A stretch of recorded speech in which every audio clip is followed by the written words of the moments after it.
హరీష్ రావు సంగతి మీరు అందరూ ఆలోచన చేయరు. మెదక్లో జగ్గారెడ్డిని ఫస్ట్ బయటికి తోలేండు అడ్డం వస్తాడని, విజయశాంతిని బయటికి తోలేండు, రఘునందన్ రావుని బయటికి తోలేండు. రాష్ట్రంలో దేశని చిన్నమాలయని కావచ్చు, సమరసింహారెడ్డిని కావచ్చు, ఆలే నరేంద్రన్ కావచ్చు, మొన్నటి ఈటెల రాజేందర్ కావచ్చు, ఈ పార్టీని కబలించాలి అనుకుంటే కేసీఆర్ కుటుంబానికి అండగా నిలబడేటోళ్ళందరినీ సాపు పట్టుకుంటూ వచ్చిండు. అజయ్ దేవ్గన్తో సినిమా ఉంటుంది కాలని, కొంతమంది మిత్రులు అడవిలోకి పోయి తిరగడానికి పోయి దారి తప్పుతారు. అడవిలో నాకు అన్ని దారులు తెలుసు మీకు చూపిస్తారా అని ఒక ఆయన వస్తాడు, ఆయనే అజయ్ దేవ్గన్ కాల్ సినిమాలో. వాళ్ళకి దారి చూపించుకుంటే ఒకనొకని మింగేస్తుంటారు. వాళ్ళకి తెలియదు దయ్యం తింటుంది అనుకుంటారు. చివరికి అర్ధరాత్రి పూట బావిలో నీళ్లు తోడడానికి వచ్చినప్పుడు వీడు నేను తోడిస్తుందా అని వస్తాడు. తోడితే చూస్తే వీడి నీడ కనిపిస్తుంది కానీ వాడి నీడ కనిపిస్తుంది. అప్పుడు గుర్తుపడతాడు, ఓహో దయ్యం ఇది ఉందని. పక్కనే వండుకుంటూ ఒకనొకని మింగుకుంటూ పోతుంటాడు కాల్ సినిమాలో అజయ్ దేవ్గన్.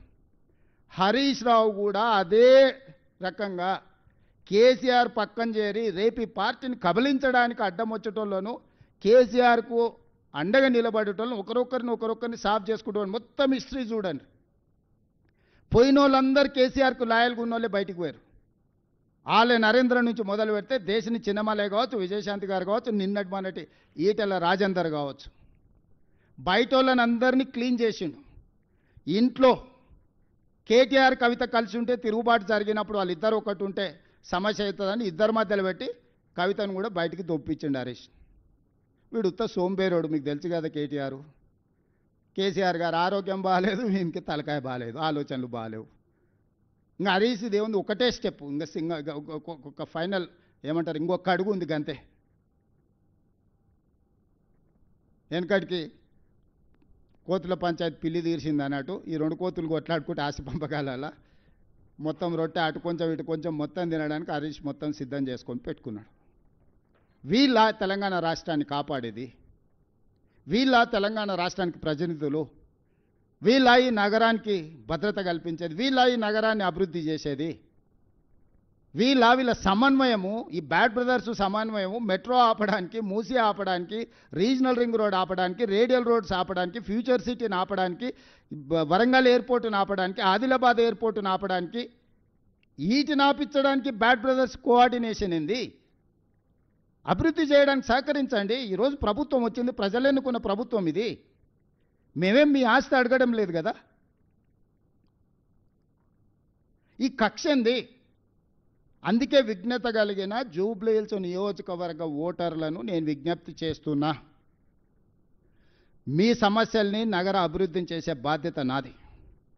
10 సంవత్సరాలు అండగా నిలబడండి. 10 సంవత్సరాలు 1994 నుంచి 2004 వరకు చంద్రబాబు నాయుడు గారికి తెలుగుదేశంకి అండగా నిలబడ్డారు. మనం కళ్ళతోనే అభివృద్ధి చూసినాం. 2004 నుంచి 2014 వరకు కాంగ్రెస్ పార్టీకి రాజశేఖర రెడ్డి గారికి అండగా నిలబడ్డారు, అభివృద్ధిని చూసినాం.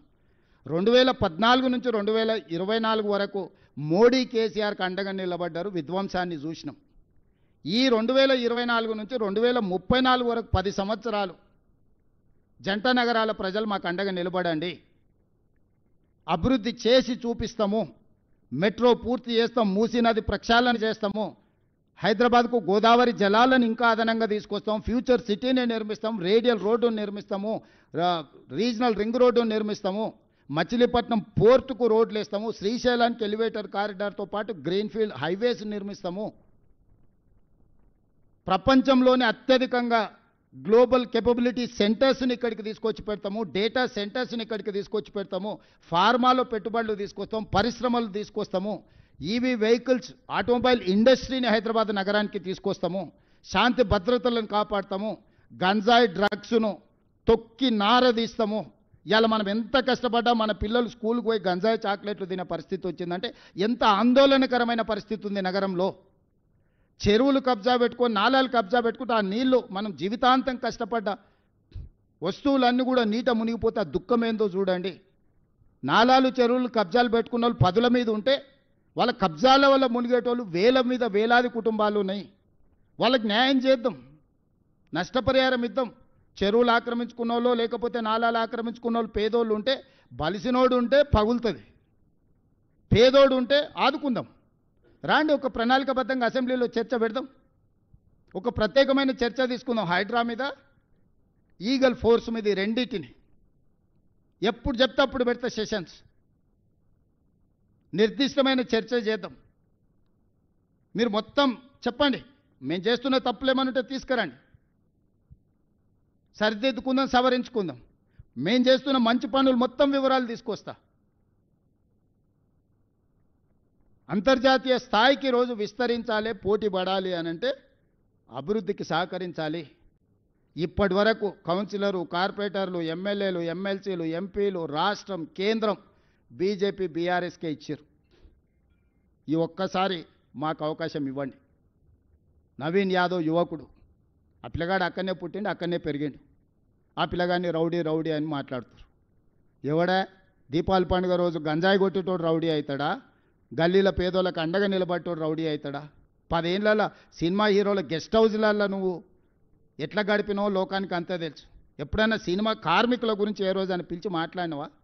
ఈరోజు మా ప్రభుత్వాలను పిలవడం, మాట్లాడడమే కాదు, లైఫ్ ఇన్సూరెన్స్, జీవిత బీమా, ఆరోగ్య బీమా, వాళ్ళ పిల్లల చదువులకు కావాల్సిన ప్రణాళికలు.